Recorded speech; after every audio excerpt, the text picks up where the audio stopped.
Je me tiens ici, non pas en tant qu'observateur silencieux du chaos du monde, mais comme un homme d'État issu d'une terre longtemps piétinée, longtemps exploitée, mais jamais soumise. Le Burkina Faso, que je représente, n'a ni pétrole ni uranium à revendre à l'Empire, mais il a un peuple debout et une conscience qui ne tremble plus devant la menace, quelle que soit sa forme, sa langue ou sa puissance militaire.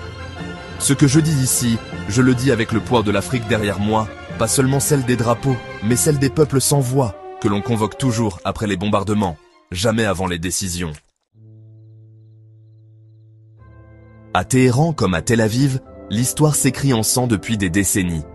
On parle d'alliance, de dissuasion, de représailles, de légitimité, mais on oublie l'essentiel. Le droit des peuples à vivre sans crainte du feu tombé du ciel. Le droit à l'enfance sans sirène. Le droit à l'avenir sans drone ni embargo. Moi, capitaine Ibrahim Traoré, je ne suis ni pro-Iran ni pro-Israël. Je suis pro-dignité. Et cette dignité n'a pas de drapeau quand les bombes tombent sur les hôpitaux, sur les écoliers, sur les espoirs d'un peuple. Je ne vous parle pas en adversaire, mais en miroir.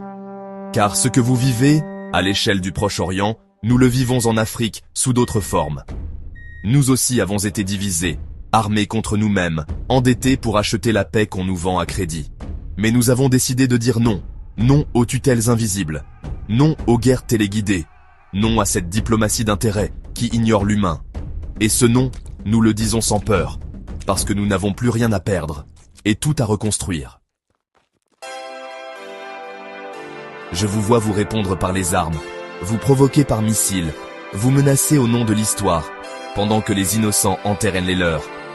Je vous vois parler de dissuasion, pendant que le monde recule devant l'inhumanité. Et je vous dis ceci, ce n'est pas en alignant des ogives qu'on bâtit la paix, c'est en alignant des volontés. Ce n'est pas en tuant plus vite qu'on gagne en légitimité, c'est en vivant plus juste. Si l'Afrique s'en mêle, ce ne sera pas pour choisir un camp parmi les dominateurs.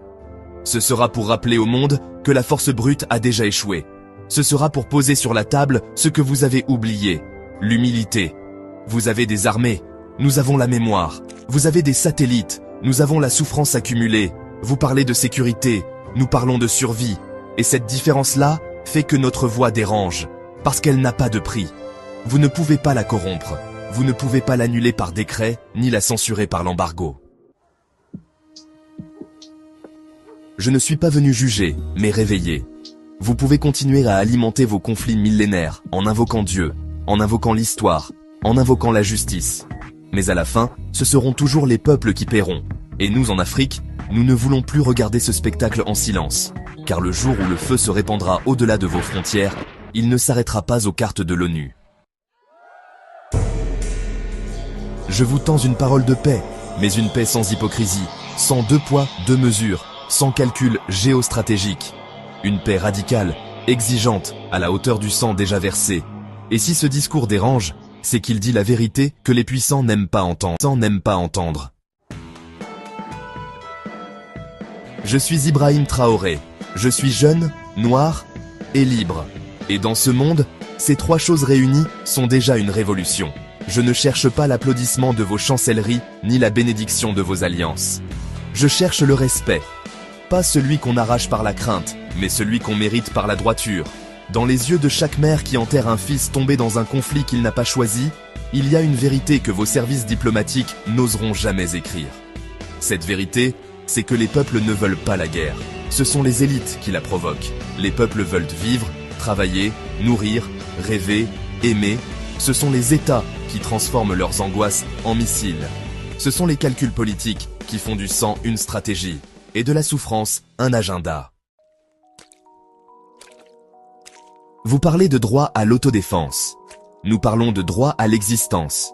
Vous parlez de représailles. Nous parlons de renaissance. Vous parlez d'histoire ancienne.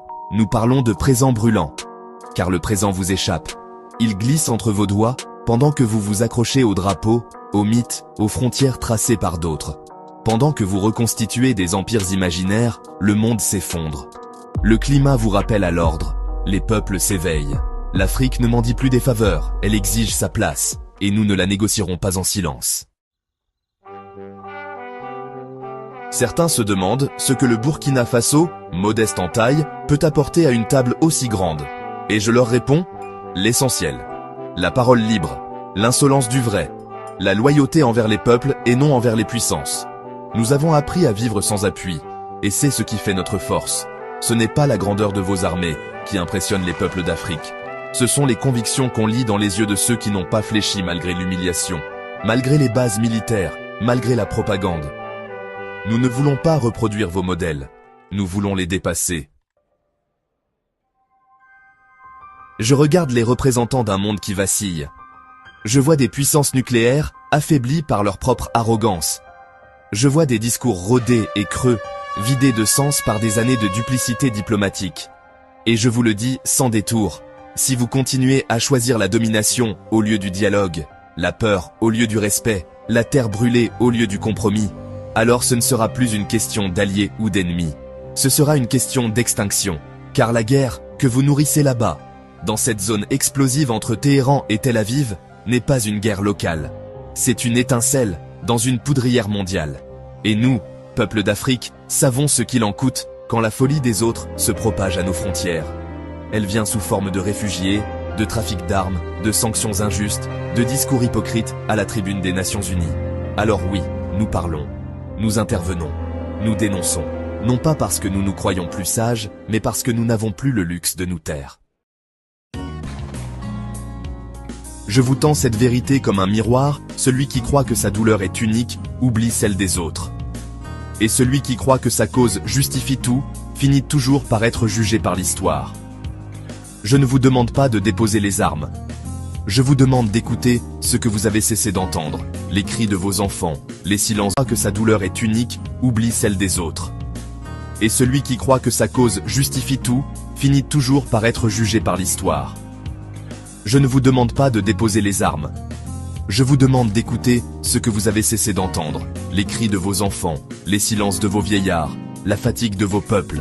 Écoutez-les avant qu'il ne soit trop tard, avant que cette génération n'hérite d'un monde que vous aurez entièrement consumé.